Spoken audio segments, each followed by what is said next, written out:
اللهم لك الحمد كما أنت أهله فصل على محمد كما أنت أهله وافعل بنا ما أنت أهله إنك أهل التقوى وأهل المغفرة۔ میرے رب، ہم تیرے محبوب کی اولاد کے غم میں جمع ہوئے تھے۔ میرے مولا، ان کے تڑپتے لاشیں، ان کے کٹے ہوئے سر، ان کے بے گور و کفن جسم، وہ پوری امت کو پیغام دے رہے ہیں کہ ہم تیرے بن کے چلیں۔ یا اللہ، ہم نے سب کچھ بھلا دی۔ یا اللہ، ہمیں معاف فرما دے۔ نفس و شیطان کے غلام بن گئے۔ یا اللہ، تو ہمیں معاف فرما دے۔ یا اللہ، جنہیں تو نے جنت کا سردار بنایا، جنہیں تو نے خوشخبریاں سنائی میرے نبی کہ علی تیرا گھر میرے گھر کے سامنے ہوگا، تو پھر جب علی کا گھر سامنے ہوگا تو حسن حسین فاطمہ بھی وہیں ہوں گے۔ اتنے عالی مقام لوگ تیرے نام پہ کٹ گئے میرے مولا، لٹ گئے میرے مولا، لٹ گئے میرے مولا، ٹکڑے ٹکڑے ہو گئے میرے مولا۔ یا اللہ، ہمیں اپنے مسلمان ہونے پر ہی شرمندگی محسوس ہوتی ہے۔ کہاں مسلمان ہونا اور کہاں ہماری غفلتیں ہیں، کہاں ہماری نافرمانیاں، ہماری غیبتیں، ہماری نفرتیں۔ یا اللہ مہربانی کر، مدت ہو گئی امت کو ذبح ہو۔ یا اللہ، یا اللہ، زوال کا دور تو آتا رہا ہے، لیکن اتنا لمبا زوال کبھی نہیں ہے۔ 300 سال ہو گئے۔ یا اللہ، تیرے حبیب کی امت گمراہ بھی ہو اور کٹ کٹ کے بھی برباد ہو گئے میرے مولا۔ آج زمین خون سے سیراب ہے تو تیرے حبیب کی امت کا خون ہے۔ گھروں سے دھواں اٹھ رہا ہے تو تیرے حبیب کی امت کے گھر جلائے جا رہے ہیں۔ بچوں کی چیخیں آہو بکا ہے تو تیرے حبیب کی امت میں سے میرے مولا، چور کے ہاتھ کٹنے پر تیرے نبی کے آنسو بہہ نکلے تھے۔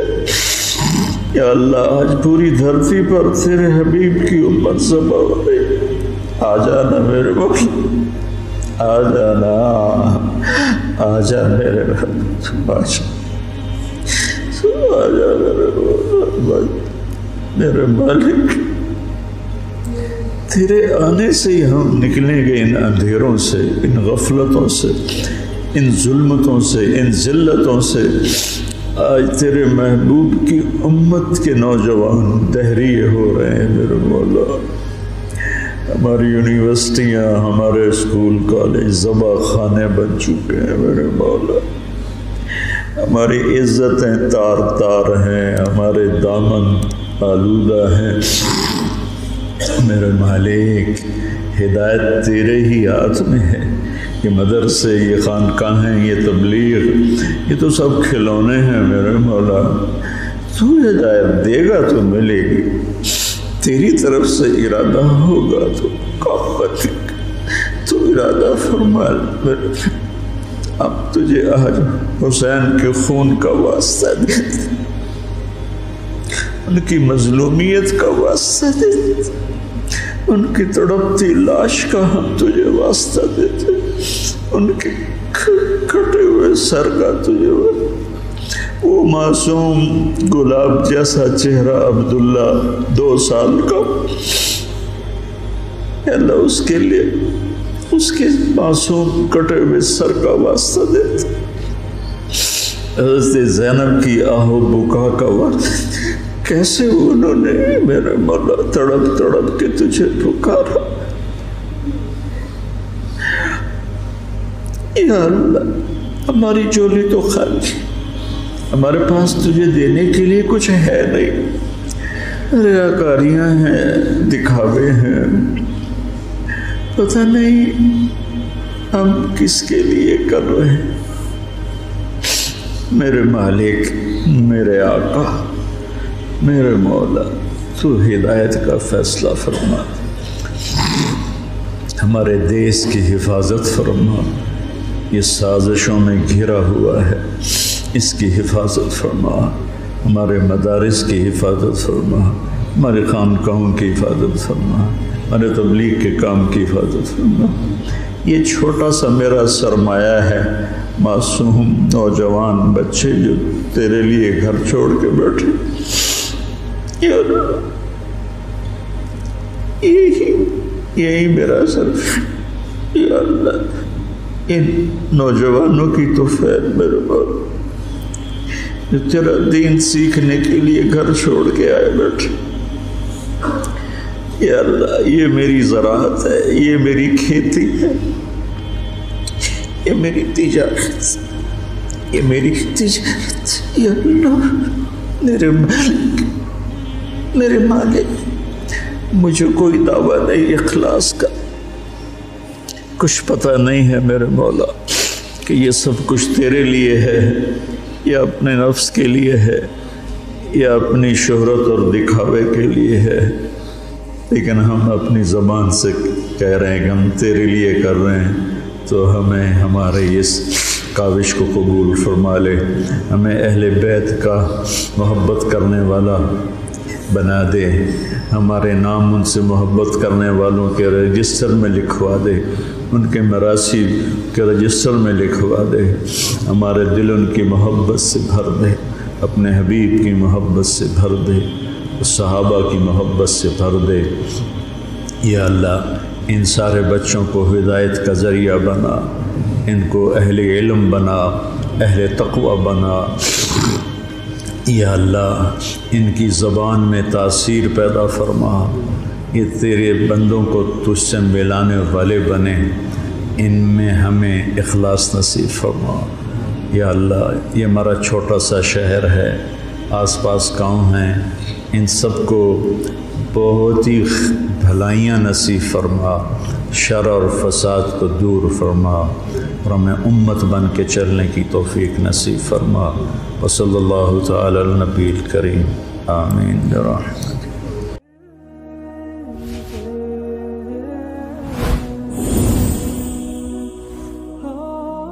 کیا ایسے معصوم بچے جن کے پاس مواقع نہیں ہیں کہ وہ تعلیم حاصل کر سکیں اور معاشرے کا، ملک کا اور قوم کا باعزت فرد بن سکیں، کیا ہمیں ان بچوں کو موقع نہیں دینا چاہیے کہ وہ آگے بڑھیں اور معاشرے کے اندر اپنا مثبت کردار ادا کریں؟ اگر ہم نے ان بچوں کو موقع نہ دیا تو یہ بچے اسی صبح و شام کے آنے جانے میں اپنا مقام کھو بیٹھیں گے۔ اسی لیے MTJ فاؤنڈیشن لا رہا ہے یتیم اور غریب بچوں کے لیے اسکالرشپ کا پروگرام۔ اب ہمارا بچہ پڑھے گا، آگے اب تصور کرو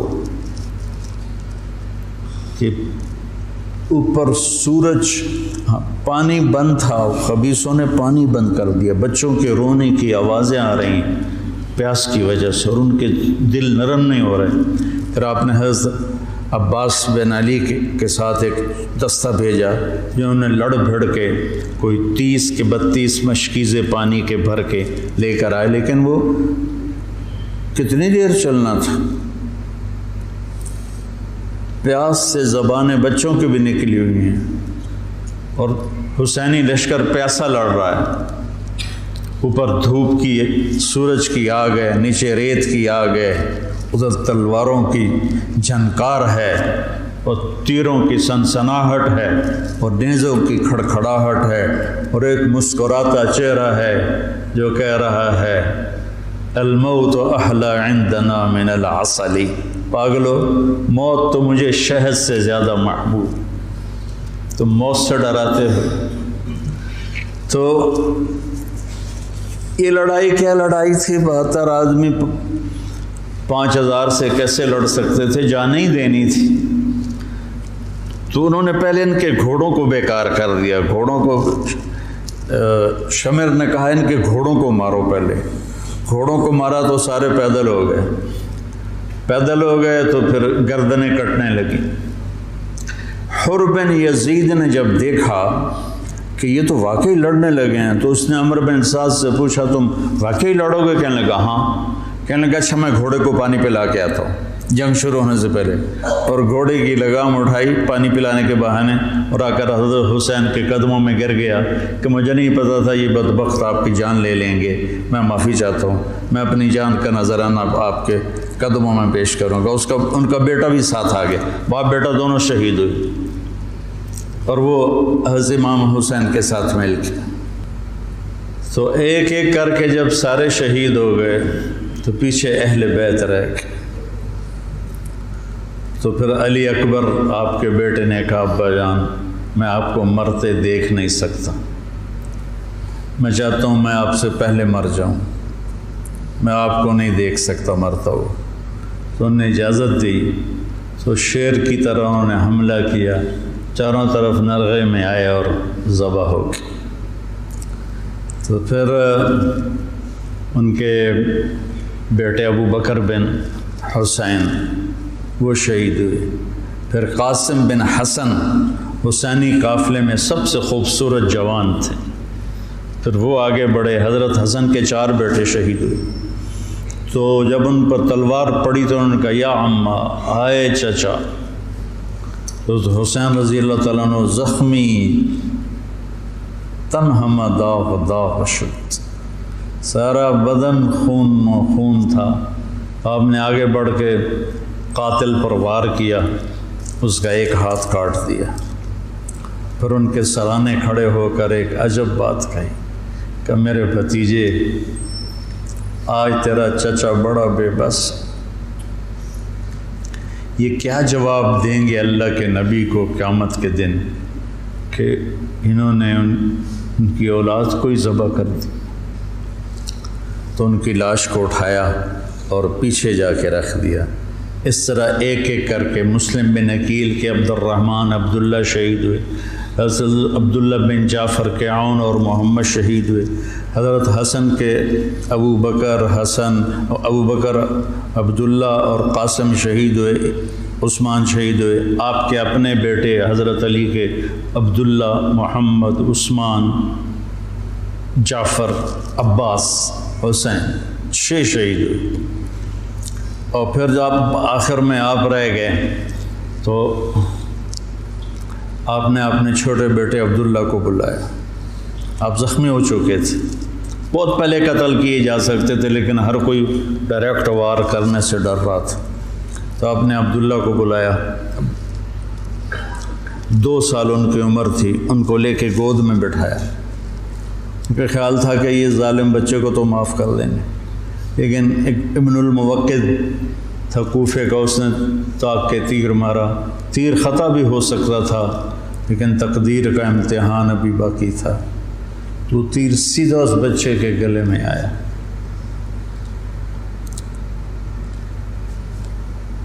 ہم یہ تاریخ بھلا دیں۔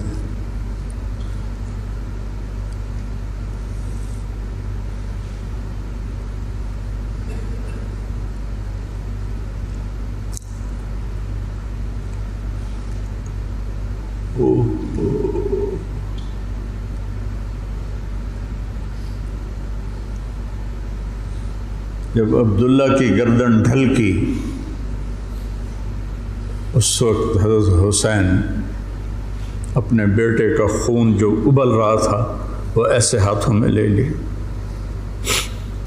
اور یوں آسمان کی طرف اٹھا۔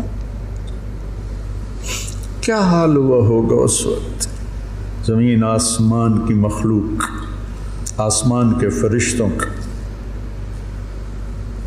اے اللہ، تو مجھ سے راضی ہے تو میں تجھ سے راضی، لیکن ان سے انتقام تو ہی لینا، انہوں نے تیرے نبی کی اولاد کو ذبح کر دی۔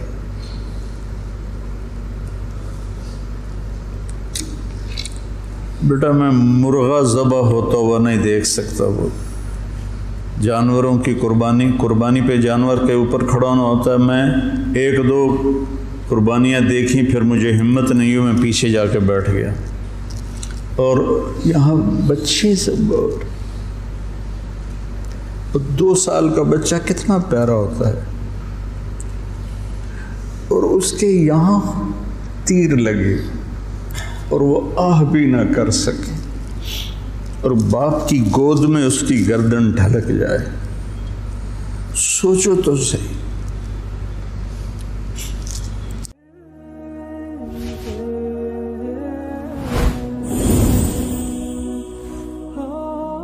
کیا ایسے معصوم بچے جن کے پاس مواقع نہیں ہیں کہ وہ تعلیم حاصل کر سکیں اور معاشرے کا، ملک کا اور قوم کا باعزت فرد بن سکیں، کیا ہمیں ان بچوں کو موقع نہیں دینا چاہیے کہ وہ آگے بڑھیں اور معاشرے کے اندر اپنا مثبت کردار ادا کریں؟ اگر ہم نے ان بچوں کو موقع نہ دیا تو یہ بچے اسی صبح و شام کے آنے جانے میں اپنا مقام کھو بیٹھیں گے. اسی لیے MTJ فاؤنڈیشن لا رہا ہے یتیم اور غریب بچوں کے لیے اسکالرشپ کا پروگرام.